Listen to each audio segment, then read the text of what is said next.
Hello, this is Jessica with On a Stack of Books, and today I'm going to be doing my Read With Me, Walk With Me vlog style, and what we are reading is Stephen King's The Shining. This is my first Stephen King book, and I have been waiting to read it in October because he's, known for his scary books, and I have really been wanting to read several of his stories, but I wanted to start with The Shining. It's been around. This book was published in 1977, but I never read it.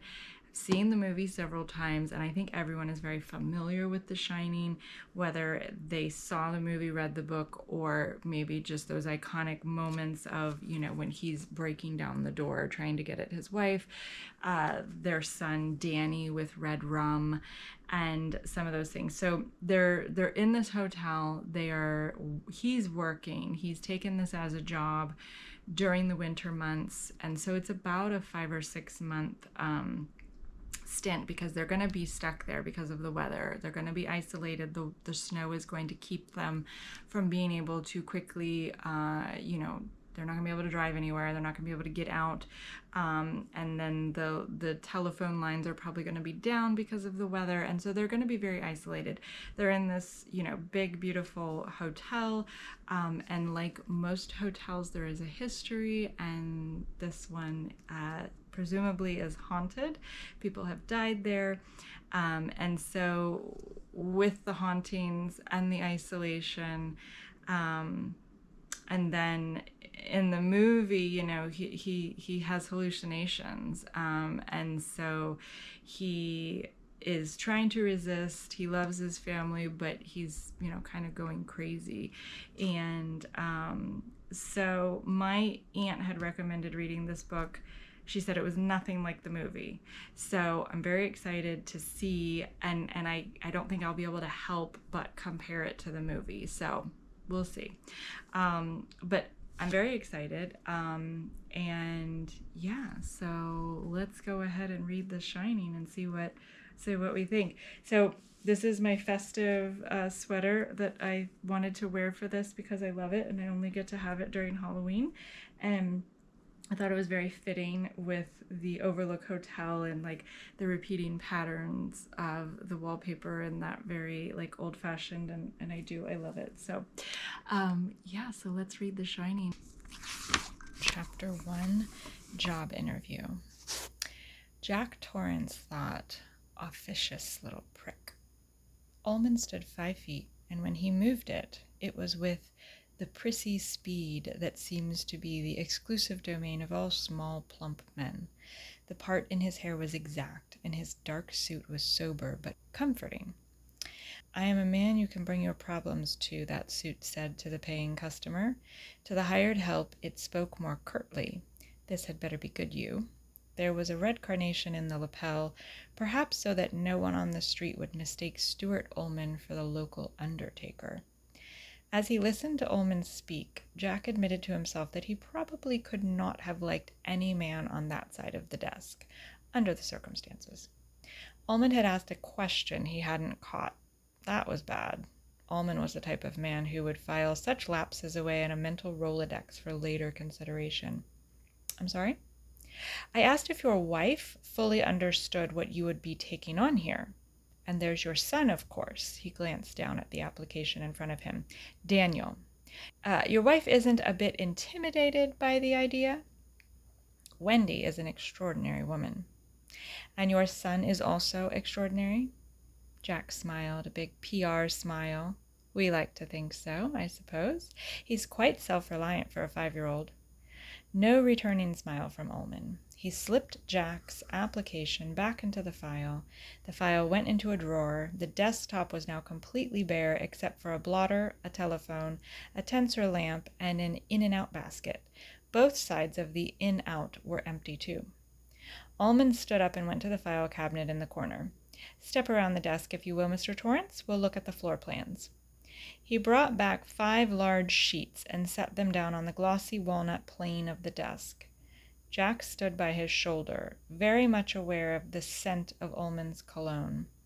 all my men wear English leather, or they wear nothing at all, came into his mind for no reason at all, and he had to clamp his tongue between his teeth to keep in a bray of laughter. Beyond the wall, faintly came the sounds of the Overlook Hotel's kitchen, gearing down from lunch. Top floor, Ullman said briskly. The attic. Absolutely nothing up there now but bric-a-brac. The Overlook has changed hands several times since World War II, and it seems that each successive manager has put everything they don't want up in the attic. I want rat traps and poison baits sewed around in it. Some of the third-floor chambermaids say they have heard rustling noises. I don't believe it, not for a moment, but there mustn't even be that 1 in 100 chance that a single rat inhabits the Overlook Hotel. Jack, who suspected that every hotel in the world had a rat or two, held his tongue. Of course, you wouldn't allow your son up in the attic under any circumstances. No, Jack said, and flashed his big PR smile again. Humiliating situation. Did this officious little prick actually think he would allow his son to goof around in a rat trap attic full of junk furniture and God knew what else? Ullman whisked away the attic floor plan and put it on the bottom of the pile. The Overlook has 110 guest quarters, he said in a scholarly voice. 30 of them, all suites, are here on the 3rd floor. 10 in the West Wing, including the presidential suite, 10 in the center, 10 more in the East Wing. All of them command magnificent views. Could you at least spare the sales talk? But he kept quiet. He needed the job. Ullman put the 3rd floor on the bottom of the pile, and they studied the 2nd floor. 40 rooms, Ullman said, 30 doubles and 10 singles, and on the 1st floor 20 of each, plus 3 linen closets on each floor, and a storeroom which is at the extreme east end of the hotel on the 2nd floor and the extreme west end on the 1st. Questions? Jack shook his head. Ullman whisked the 2nd and 1st floors away. Now, lobby level. Here in the center is the registration desk. Behind it are the offices. The lobby runs for 80 feet in either direction from the desk. Over here in the West Wing is the Overlook dining room and the Colorado Lounge. The banquet and the ballroom facility is in the East Wing. Questions? Only about the basement, Jack said. For the winter caretaker, that's the most important level of all, where the action is, so to speak. Watson will show you all that. The basement floor plan is on the boiler room wall. He frowned impressively, perhaps to show that as manager he did not concern himself with such mundane aspects of the Overlook's operation as the boiler and the plumbing. Might not be a bad idea to put some traps down there too. Just a minute. He scrawled a note on a pad he took from his inner coat pocket. Each sheet bore the legend "From the desk of Stuart Ullman" in bold black script. Tore it off and dropped it into the outbasket. It sat there looking lonesome. The pad disappeared back into Ullman's jacket pocket like the conclusion of a magician's trick. Now you see it, Jackie boy, now you don't. This guy is a real heavyweight. They had resumed their original positions, Ullman behind the desk and Jack in front of it, interviewer and interviewee, supplicant and reluctant patron. Ullman folded his neat little hands on the desk blotter and looked directly at Jack, a small balding man in a banker's suit and a quiet gray tie. The flower in his lapel was balanced off by a small lapel pin in the other side. It simply read "Staff" in small gold letters. I'll be perfectly frank with you, Mr. Torrance. Albert Shockley is a powerful man with a large interest in the Overlook, which showed a profit this season for the first time in its history. Mr. Shockley also sits on the board of directors, but he is not a hotel man, and he would be the first to admit this. But he has made his wishes in this caretaking matter quite obvious. He wants you hired. I will do so. But if I had been given a free hand in the matter, I would not have taken you on. Jack's hands were clenched tightly in his lap, working against each other, sweating. Officious little prick, officious. I don't believe you care much for me, Mr. Torrance. Little prick, officious. I don't care.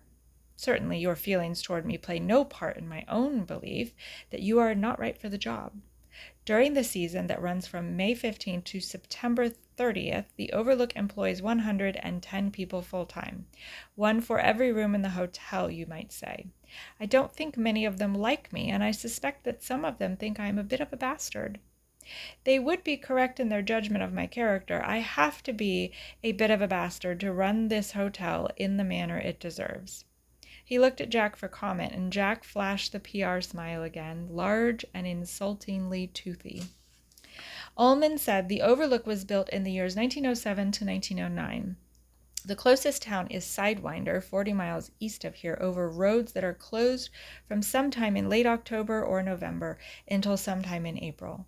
A man named Robert Townley Watson built it, the grandfather of our present maintenance man.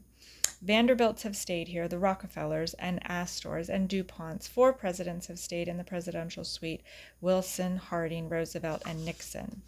I wouldn't be too proud of Harding and Nixon, Jack murmured. Ullman frowned, but went on regardless. It proved too much for Mr. Watson, and he sold the hotel in 1915. It was sold again in 1922, in 1929, in 1936. It stood vacant until the end of World War II, when it was purchased and completely renovated by Horace Derwent, millionaire, inventor, pilot, film producer, and entrepreneur. "I know the name," Jack said. Yes, everything he touched seemed to turn to gold, except the Overlook. He funneled over $1 million into it before the first post-war guest ever stepped through its doors, turning a decrepit relic into a showplace. It was Derwent who added the Roque court I saw you admiring when you arrived. Roque? A British forebear to our croquet, Mr. Torrance. Croquet is bastardized roque. According to legend, Derwent learned the game from his social secretary and fell completely in love with it. Ours may be the finest roque court in America." "I wouldn't doubt it," Jack said gravely. A roque court, a topiary full of hedge animals out front. What next? A life-size Uncle Wiggily game behind the equipment shed? He was getting very tired of Mr. Stuart Ullman, but he could see that Ullman wasn't done. Ullman was going to have his say, every last word of it. When he had lost $3 million, Derwent sold it to a group of California investors. Their experience with the Overlook was equally bad, just not hotel people. When he had lost $3 million, Derwent sold it to a group of California investors. Their experience with the Overlook was equally bad, just not hotel people. In 1970, Mr. Shockley and a group of his associates bought the hotel and turned its management over to me. We have also run in the red for several years, but I am happy to say that the trust of the present owners in me has never wavered. Last year we broke even, and this year the Overlook's accounts were written in black ink for the first time in almost 7 decades. Jack supposed that this fussy little man's pride was justified, and then his original dislike washed over him again in a wave. He said, "I see no connection between the Overlook's admittedly colorful history and your feeling that I am wrong for the post, Mr. Ullman." One reason that the Overlook has lost so much money lies in the depreciation that occurs each winter. It shortens the profit margins a great deal more than you might believe, Mr. Torrance. The winters are fantastically cruel. In order to cope with the problem, I've installed a full-time winter caretaker to run the boiler and to heat different parts of the hotel on a daily rotating basis, to repair breakage as it occurs, and to do repairs so the elements can't get a foothold, to be constantly alert to any and every contingency. During our first winter, I hired a family instead of a single man. There was a tragedy, a horrible tragedy. Ullman looked at Jack coolly and appraisingly. "I made a mistake. I made it freely. The man was a drunk." Jack felt a slow, hot grin, the total antithesis of the toothy PR grin, stretch across his mouth. "Is that it? I'm surprised Al didn't tell you I've retired." "Yes, Mr. Shockley told me that you no longer drink. He also told me about your last job, your last position of trust, shall we say. You were teaching English in a Vermont prep school. You lost your temper. I don't believe I need to be any more specific than that. But I do happen to believe that Grady's case has a bearing, and that is why I have brought the matter of your previous history into the conversation. During the winter of 1970 to 71, after we had refurbished the Overlook, but before our first season, I hired this unfortunate named Delbert Grady. He moved into the quarters you and your wife and son will be sharing. He had a wife and 2 daughters. I had reservations, the main ones being the harshness of the winter season and the fact that the Gradys would be cut off from the outside world for 5 to 6 months. But that's not really true, is it? There are telephones here, and probably a citizens band radio as well, and the Rocky Mountain National Park is within helicopter range, and surely a piece of ground that big must have a chopper or 2. I wouldn't know about that, Ullman said. The hotel does have a 2-way radio that Mr. Watson will show you, along with a list of the correct frequencies to broadcast on if you need help. The telephone lines between here and Sidewinder are still above ground, and they go down almost every winter at some point or other, and are apt to stay down for 3 weeks to a month and a half. There is a snowmobile in the equipment shed also. Then the place really isn't cut off. Mr. Ullman looked pained. Suppose your son or your wife tripped on the stairs and fractured his or her skull, Mr. Torrance. Would you think the place was cut off then? Jack saw the point. A snowmobile running at top speed could get you down to Sidewinder in an hour and a half, maybe? A helicopter from the Parks Rec Service could get up here in 3 hours under optimum conditions. In a blizzard, it would never be able to lift off, and you couldn't hope to run a snowmobile at top speed, even if you dared take a seriously injured person out into temperatures that might be 25 below or 45 below if you added in the wind chill factor. In the case of Grady, Ullman said, I reasoned much as Mr. Shockley seems to have done in your case. Solitude can be damaging in itself. Better for the man to have his family with him. If there was trouble, I thought the odds were very high that it would be something less urgent than a fractured skull, or an accident with one of the power tools, or some sort of convulsion, a serious case of the flu, pneumonia, a broken arm, even appendicitis. Any of those things would have left enough time. I suspect that what happened came as a result of too much cheap whiskey, of which Grady had laid in a generous supply, unbeknownst to me, and a curious condition which the old-timers call cabin fever. Do you know the term? Ullman offered a patronizing little smile, ready to explain as soon as Jack admitted his ignorance, and Jack was happy to respond quickly and crisply. It's a slang term for the claustrophobic reaction that can occur when people are shut in together over long periods of time. The feeling of claustrophobia is externalized as dislike for the people you happen to be shut in with. In extreme cases, it can result in hallucinations and violence. Murder has been done over such minor things as a burned meal or an argument about whose turn it is to do the dishes.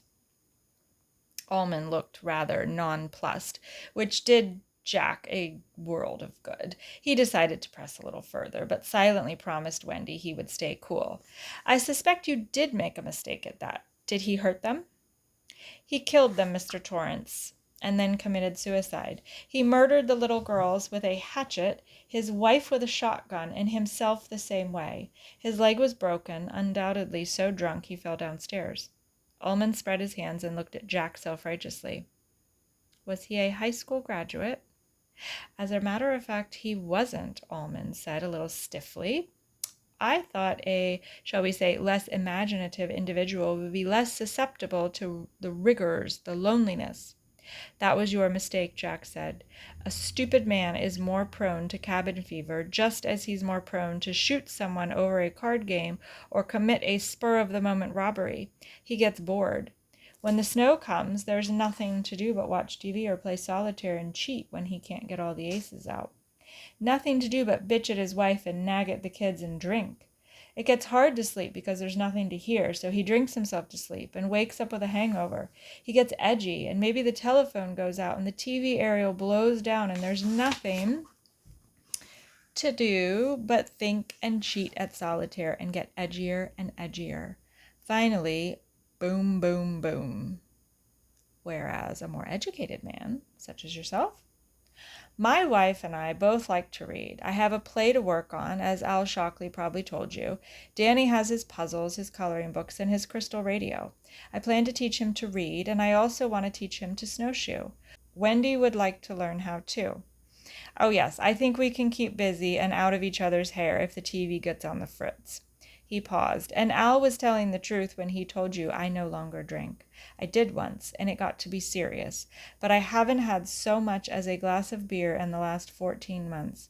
I don't intend to bring any alcohol up here, and I don't think there will be any opportunity to get any after the snow flies. In that you are quite correct, Ullman said, but as long as the three of you are up here, the potential for problems is multiplied. I have told Mr. Shockley this, and he told me he would take the responsibility. Now I've told you, and apparently you are also willing to take the responsibility. I am. All right, I'll accept that since I have little choice, but I would still rather have an unattached college boy taking a year off. Well, perhaps you'll do. Now I'll turn you over to Mr. Watson, who will take you through the basement and around the grounds, unless you have further questions. No, none at all. Ullman stood.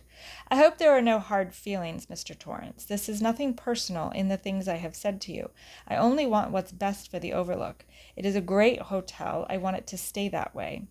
No, no hard feelings. Jack flashed the PR grin again, but he was glad Ullman didn't offer to shake hands. There were hard feelings, all kinds of them. So I finished it. And this is The Shining. I lost the dust. I mean, I didn't lose the dust cover. I took it off because it was driving me crazy. So this is 4 stories in one book. That's why it's so big and chunky, which is horrible because I don't like hardbacks. Yeah. Anyway, but it's extra big and chunky because there's 4 books in here.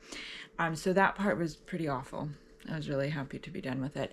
I also think that I have a certain opinion of this because I had built it up so much in my head. I was really excited to read The Shining. I was really excited to read Stephen King. And so my takeaway, my thought after finishing it was kind of like, okay.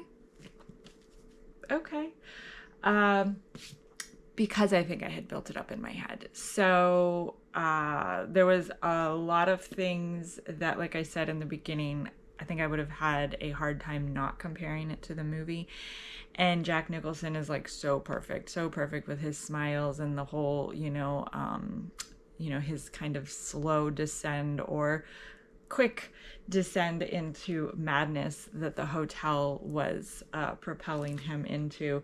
So I was picturing that and definitely got that. I think the biggest difference is that Wendy was probably a stronger character in the book than in the movie. I think she was a little bit more simpering, wimpy in the movie. She definitely was more mama bear, strong, protective in the book. So Stephen King is known for being a horror writer, a spooky writer, and it was creepy. It was definitely not a warm, fuzzy book. I was a little horrified at, how the injuries, like who got injured and to what extent and that kind of stuff. But did it scare me? No. And that could have been because I knew the story. But yeah, so I guess my review is that I'm glad to have read it. But I think my expectation was a little bit higher. I really thought it was going to be amazing and blow me away. And it was okay. I liked it. I liked the characters, and you really got a good grasp of the personalities and who they were. Halloran, how he was as a person. Danny, obviously Jack and Wendy, but even the hotel. Oh gosh, now his name escapes me. It was Ullman, yeah, and then Al Shockley, and the character development was really, really good, as far as the storyline and the hotel and it being hunted and how they were interacting with that. I liked it.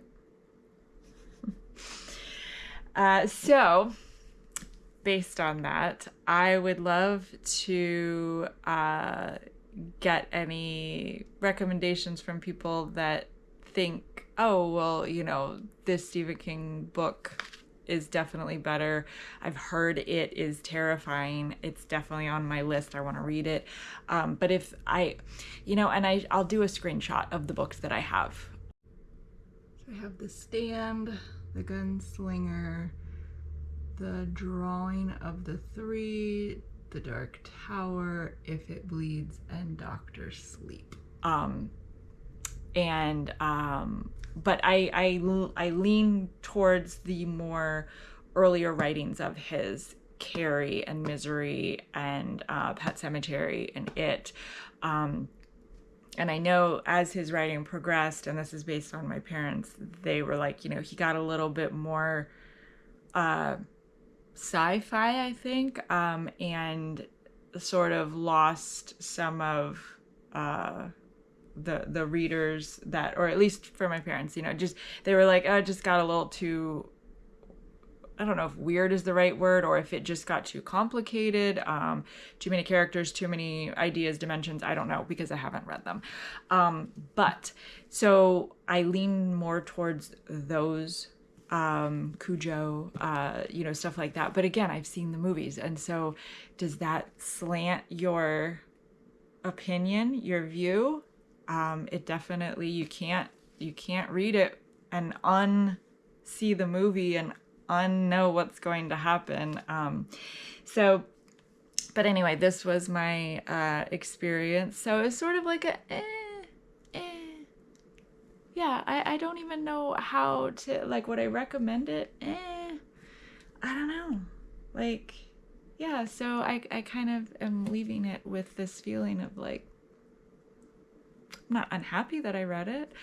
I enjoyed the setting. I think one of the things that draws me to Stephen King is that most of his writing is up in the New England area. Now, this was set in Colorado, but they, you know, like, I know Misery is in Maine, and I think like Vermont, New Hampshire, like he tends to be up more in the New England area. And so because I am from Vermont, there's that emotional, like, just like, ooh, I want to read that because of the setting. And so I do like the settings. I don't know if that really carries through all of his books, but there tends to be a theme in some of these older ones that I'm talking about.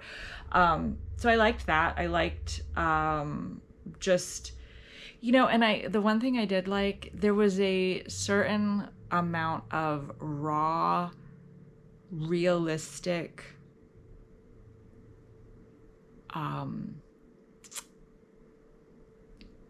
marital life, relationship.